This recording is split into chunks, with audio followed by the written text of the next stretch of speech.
So everyone can listen.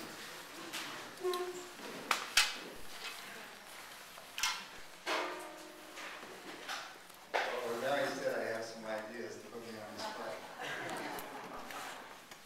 Well, this is a big thrill, and I can't thank you all enough for joining us for this celebration of NC for Carnegie Hall. Does anybody here ever played NC?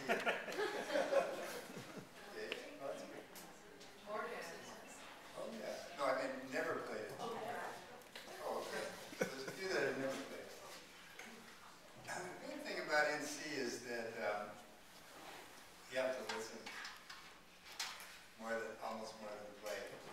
So that whatever you do has to enter the flow of the piece in a way that it contributes something. So if you're the first one playing, of course, that's not a problem. But, and the other thing is another reason to listen really closely, and I hope will be well monitored on the stage at Carnegie, because I've been told by David and others that it's a little bit hard to hear, but we should have good monitoring, which would allow us to hear each other. So what we want to do as we go through pattern 1 to 53, we want to make sure that we don't get too spread out.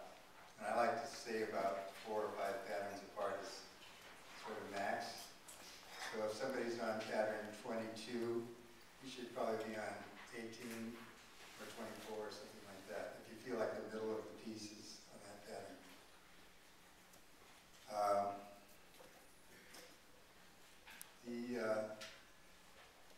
The other thing is like wind players, especially if you play your patterns in, or singers also play them in groups, so that you like do a breath for each pattern. You play it, say if you do four repetitions in a breath, do that. So that it has a sense of periodicity. That's very good for people singing or playing winds. And laying out is important, like not playing all the time, especially with a group like this. Because what we're going to be challenged with here is we have some wonderful instruments that are quite soft, and we want to hear them once in a while. Is New Generation here today? They're right here. Oh, that's right. I'm sorry. I'm looking over your heads. Very nice to meet you. Like for Here's instance, the large recorder, right? this is a large recorder, which I've never seen before. It's a great thing about writing some music. Sometimes they play pieces you've never written.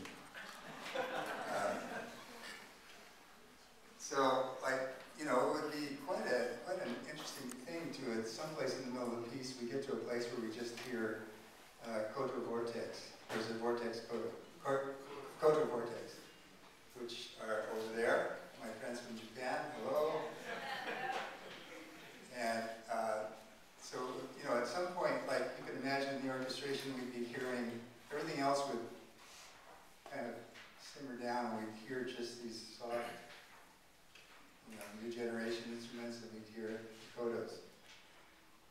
Other places where we're really building, when we're kicking hard with the brass and horns and whatever it could be loud, that's great too. And we can have long periods of that where it just gets waves of ecstasy with everybody playing. But we don't want that to hold 2 hours, I don't think.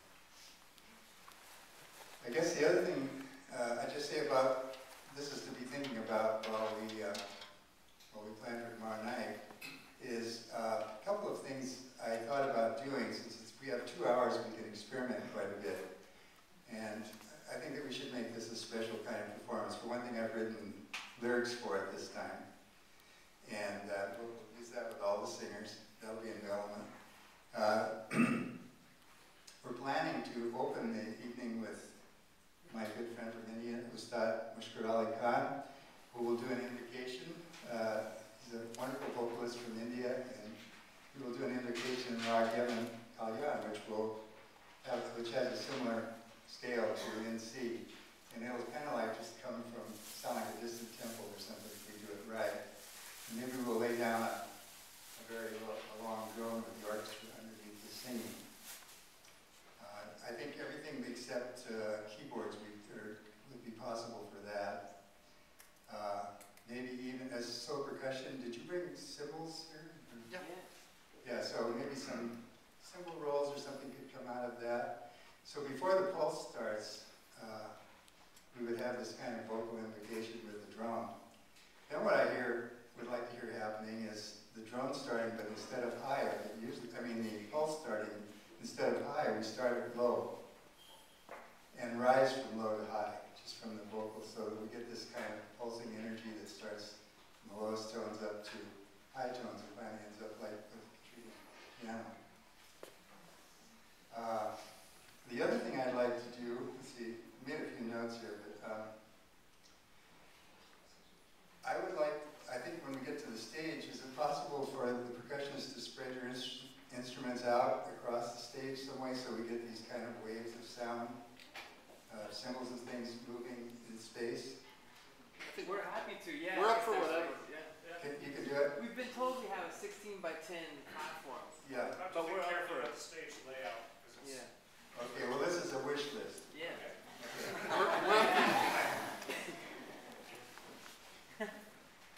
I've only been a dictator for a very small part of my life.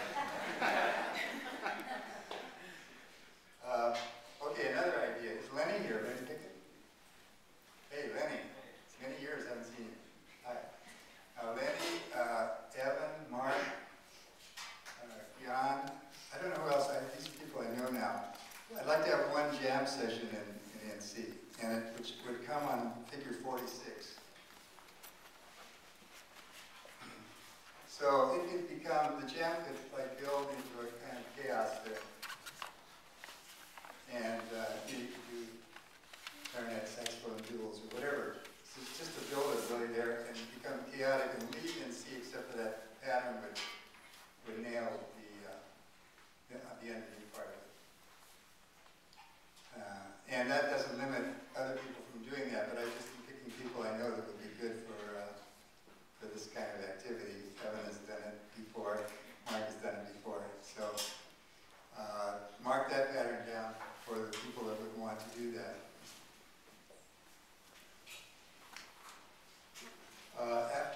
After that, we come in figure 48, we want to get into a quiet place there. So it would come out of the jam, figure 48, would kind of, it would just simmer down to that pattern.